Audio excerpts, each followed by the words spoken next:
Okay now अभी हम समझते हैं G04 कोड फंक्शन जिसको हम बोलते हैं डवेल कमांड या डिले कमांड। इसके अंदर क्या चीज होती है, किसका उपयोग कैसे लाया जाता है, जस्ट मैं एक्सप्लेन करता हूँ अभी आपको।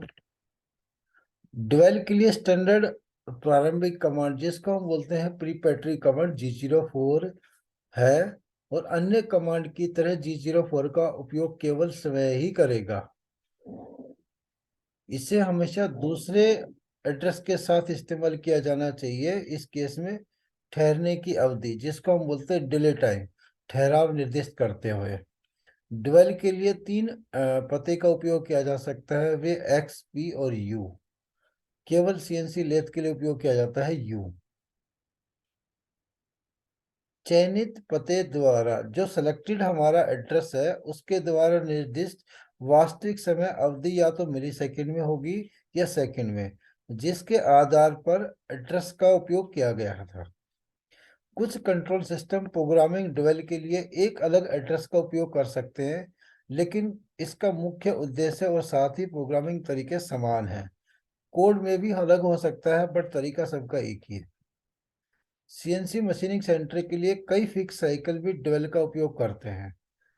यह डुअल साइकिल डेटा के साथ एक साथ प्रोग्राम किया जाता है, एक अलग ब्लॉक में नहीं। G04 का उपयोग नहीं किया जाता है। किसके लिए? कमांड के लिए। इसके लिए फिक्स साइकिल के लिए, जो फिक्स साइकिल की हम बात करते हैं इसको हम बोलते हैं करंट साइकिल। केवल फिक्स साइकिल जिन्हें एक डुअल टाइम की आवश्यकता होती है वे उसी ब्लॉक में इसका उपयोग कर सकते हैं।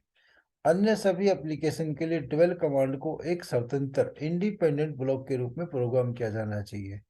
मतलब इस लाइन के अंदर और कुछ नहीं होना चाहिए, और कोई फंक्शन नहीं होगा इसके अंदर खाली डिले होगा, इंडिपेंडेंट काम करेगा। डुअल हमेशा केवल एक ब्लॉक के लिए सक्रिय रहेगा और अगले ब्लॉक पर इसका प्रभाव नहीं होगा। जिस लाइन में लिखा गया उसी में एक्टिव होगा, दूसरे में इसका कोई मीनिंग नहीं है। डुअल सिंगल ब्लॉक फंक्शन है, या एक ये कह सकता है कि मॉडल नहीं है, नॉन मॉडल है। डुअल के एग्जीक्यूशन के दौरान प्रोग्राम प्रोसेसिंग की स्थिति में कोई बदलाव नहीं होता। डुअल का जब एग्जीक्यूशन होता है उस दौरान इसकी पोजीशन कोई मूव नहीं करती है। जस्ट एक ही डिले होता है, जो चीज काम कर रही है उसको होल्ड करता है।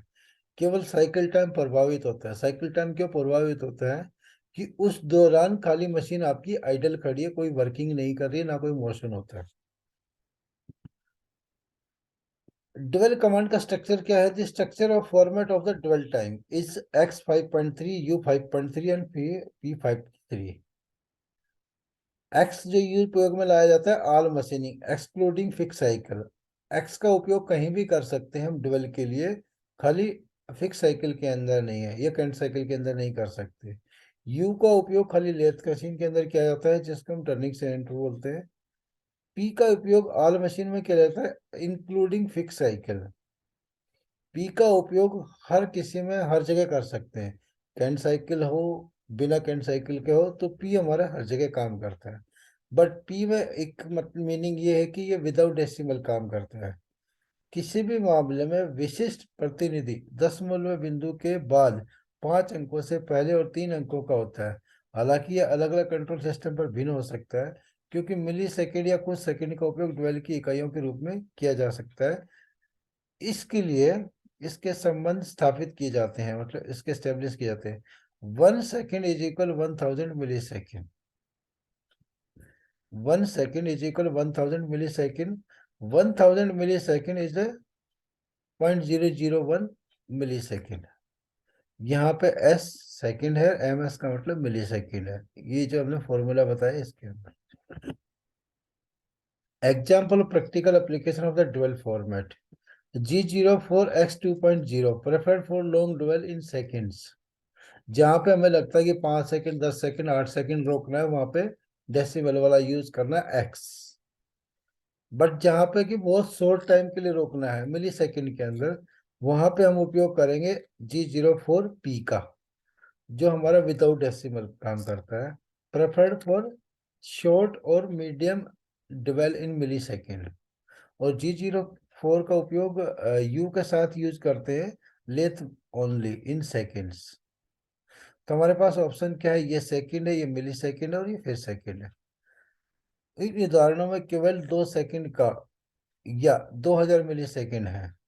तीनों के अंदर ऑप्शन के अंदर उपयोग एक ही चीज का है, मतलब एक आउटपुट एक ही है। सभी तीनों फॉर्मेट समान परिणामों के साथ दिखाए गए हैं। अगला उदाहरण और समान है।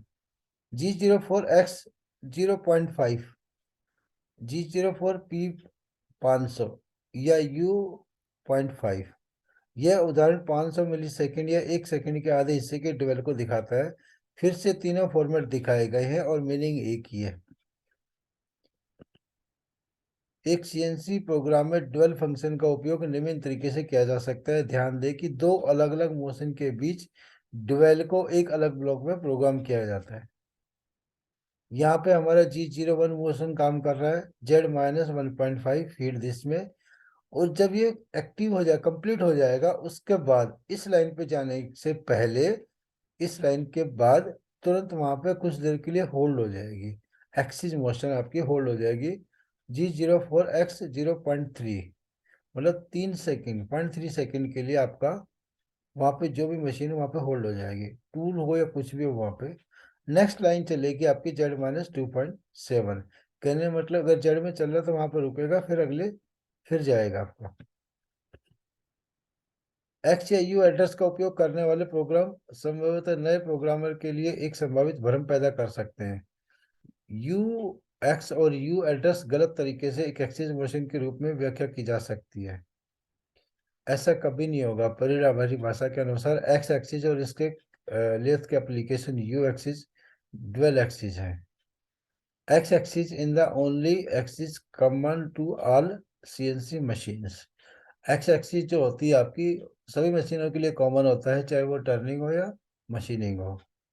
No axis motion will take place when the X P और U address is use with the dwell command. G04 के साथ हम जो एक्स लिखते हैं, यहाँ पे एक्स का मतलब मोशन नहीं है, एक्स का मतलब एक्सिस नहीं है। एक्स एक आपका एड्रेस है जो आपको टाइम को डिनोट करता है, टाइम को बताता है कि इतना टाइम आपका मशीन डिले रहेगा या होल्ड रहेगा। कंट्रोल यूनिट एक्स या यू को ड्वेल के रूप में बताती है और न कि एक्सिस मोशन के रूप में। यह आपका प्रीपेटरी कमांड G04 की उपस्थिति के कारण है। अगर G04 हमने लगाया तो उसके अकॉर्डिंग इसका मूड चेंज हो जाता है, उसका मीनिंग भी चेंज होता है, जो उस एड्रेस का अर्थ स्थापित करता है इसका अनुसरण करता है। यदि ड्वेल के लिए एक्स या यू एड्रेस का उपयोग करना सहज महसूस नहीं होता है तो एक तीसरे विकल्प का उपयोग करें, जिसको बोलते हैं हम पी। ध्यान रखें कि पी पता दशमलव बिंदु को स्वीकार नहीं करता है, इसलिए किसी भी ड्वेल को सीधे के रूप में प्रोग्राम किया जाता है। बीते समय के नियंत्रण करने के लिए मिली सेकेंड आदेश की संख्या, 1 मिली सेकेंड का का 1000वां हिस्सा, इसलिए 1 सेकेंड 1000 मिली सेकेंड के बराबर है। अगर 1 सेकेंड किसी चीज को रोकना है तो हमें 1000 डालना पड़ेगा। एक्स और यू दोनों एड्रेस G04 के साथ मिली सेकेंड में प्रोग्राम किया जा सकता है बिना दशमलव के। उदाहरण के लिए नीचे लिखा गया हुआ है X 2.0 is equal to the X04 X 2000। कहने का मतलब अगर हम डेसिमल लगा दें तो डायरेक्ट हमारा मिलीमीटर में थोड़ी सेकंड में जाता है। यहाँ पे भी 2000 है तो मतलब मिली सेकंड हो गया। शून्य दमन को दशमलव बिंदु के बिना फॉर्मेट में ग्रहण किया जाता है। अनुज्ञा में शून्य हमेशा आवश्यक होते हैं।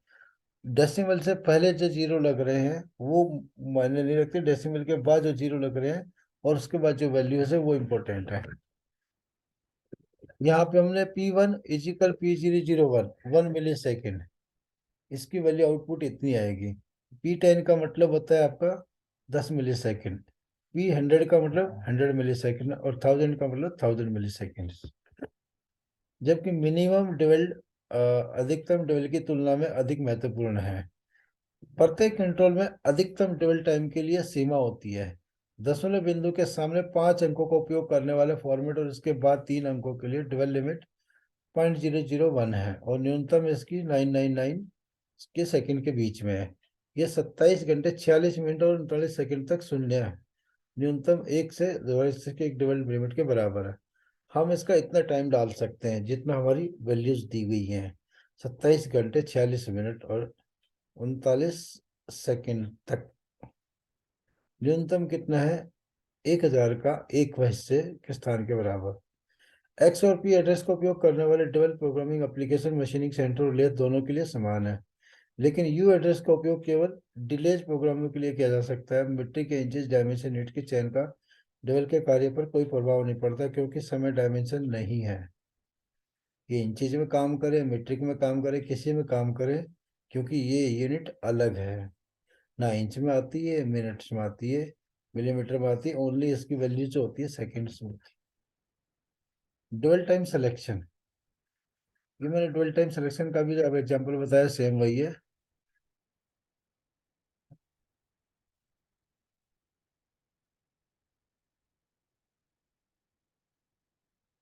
शायद ही कभी डबल टाइम बस कुछ ही सेकंड से अधिक हो जाएगा, सबसे अधिक अक्सर 1 सेकंड से भी कम।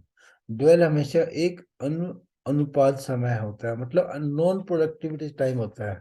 वो इसे आवश्यक कार्रवाई को पूरा करने के लिए सबसे कम से कम समय के रूप में चुना जाना चाहिए। किसी विशेष मशीन के संचालन को पूरा करने में किसी भी समय की देरी, डिले या एक विशेष मशीन एक्सेसरीज की सिफारिश आमतौर पर मशीन निर्माता द्वारा की जाती है।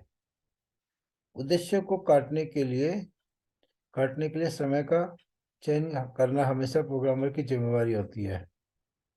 कटिंग टाइम जो होता है उसका सिलेक्शन करना तो प्रोग्रामर की जिम्मेवारी होती है। दुर्भाग्य से कुछ प्रोग्रामर अक्सर ड्वेल टाइम को बहुत अधिक निर्दिष्ट करते हैं। आखिरकार 1 सेकंड बहुत कम समय की तरह लगता है, लेकिन एक विशिष्ट उदाहरण के बारे में सोचें। 1 सेकंड का मतलब फर्क कितना पड़ेगा? एक प्रोग्राम ब्लॉक में 1 सेकंड की अवधि के लिए और एक डबल कार्य का असाइन होता है। तो स्पिंडल स्पीड अगर हमारी 480 आरपीएम पर सेट है, तो डबल को 50 पार्ट के स्थान पर लगाया जाता है। यदि शायद एक स्पॉट फेस ऑपरेशन के दौरान, इसका मतलब है कि प्रत्येक पार्ट के लिए साइकिल टाइम केवल एक साइकिल टाइम के साथ 50 सेकंड लंबा है। फिर यह होगा कि डबल के बिना हो। 50 सेकंड भी अनुचित नहीं लग सकते, लेकिन क्या वे कीमती सेकंड आवश्यक है? मतलब अगर 480 आरपीएम के लिए अगर मैं कुछ सेकंड देता हूँ तो कितना सेकंड बढ़ जाएगा हमारा पर पीस? वो कैलकुलेशन बता रखा है यहाँ पे। इसे थोड़ा विचार दें और इससे भी बेहतर इसकी गणना करें। यदि ड्वेल का उपयोग किया जाना चाहिए तो न्यूनतम ड्वेल की गणना करना सुनिश्चित करें जो काम कर सकते हैं। अनुमान लगाकर और बिना ज्यादा सोच विचार किए मनमाने ढंग से ड्वेल का चयन करना आसान है। उदाहरण में आवश्यक न्यूनतम स्थान केवल 0.125 सेकेंड है। 480 का 60वां हिस्सा अगर मैं बात करूं, 400 आरपीएम है तो 0.125 सेकेंड है एक चक्कर के लिए। एक चक्कर हमारा 0.125 सेकेंड में लगेगा। यह न्यूनतम डेल्ट शुरू में क्रमबद्ध एक दूसरे के स्थान से 8 गुना छोटा होता है। यदि अनुमानित लेवल के बजाय न्यूनतम लेवल को प्रोग्राम किया जाता है तो साइकिल टाइम 6.2 सेकेंड के बजाय केवल 6.25 सेकेंड बढ़ जाएगा, और मशीन की प्रोग्रामिंग क्षमता, दक्षता और उत्पादकता में सुधार में एक महत्वपूर्ण सुधार है। न्यूनतम लेवल गणना और इसकी संबंधित अन्य मुद्दों को शीघ्र ही वर्णित किया जाएगा। Time setting, number of revolution setting और मिनिमम ड्वेल। पर्पज क्या है हमारा? Number of revolution setting. RPM कैसे निकाले जाएंगे इसके? Minimum dwell is the time required to complete one revolution of the spindle. Purpose क्या है हमारा? एक चक्कर घुमाने के लिए कितना समय चाहिए, That's all. कितना हमारा उसकी वैल्यूज आनी चाहिए। 60 number of minutes conversion factor and required number of spindle revolution are प्रति minute current spindle speed revolution. इसका फार्मूला के according maintain all safety rules when using long dwell time. Machine warm up कब उपयोग में लाया जाता है इनका वो बता रखा है। ड्वेल टाइम कहाँ पे यूज होता है? Machine warm up, this machine warming activities take place typically at the start of morning shift during winter month or is in a cold shop. This programming approach allows CNC machine to reach a certain ambient temperature before any precision component are machined. दूसरा कहाँ जरूरत पड़ती है? X axis is the dwelling axis. This can be viewed by the looking at the X display of the distance to go indicator on the position screen of the typical Fanuc control. This display will always be displayed at the X, since X-axis is on the only dwelling axis, regardless of control system, even if address P or U are programmed. X axis जब dwell चलता है उस time पे हमारी delay time दिखाएगा कितना गया और कितना बचा है. Safety and dwell. Never use dwell to perform manual operation on the machines. Manual के लिए ड्वेल उपयोग में नहीं लाया जाता, ना करना चाहिए. Fix cycle and dwell cycle. Normally cycle 76, 82 और 88, 89 इनके अंदर ड्वेल का उपयोग लाया जाता है. अभी मैंने आपको बताया 82 का, बट 76 में भी होता है, 88 में भी होता है और 689 में भी होता है. और ये हमारा 74, 84 के अंदर भी होता है, ओनली बाई पैरामीटर सेटिंग. कर सकते हैं बट हमें पैरामीटर सेटिंग करनी पड़ेगी तब. और एग्जाम्पल हमने स्पोर्ट फेस का जो प्रोग्राम बनाया था, 82 एक्स की वैल्यू, वाई की वैल्यू, जे आर और जेड, पी और एफ. ये पी यहाँ पे ड्वेल का काम करेगा. Thanks for attend the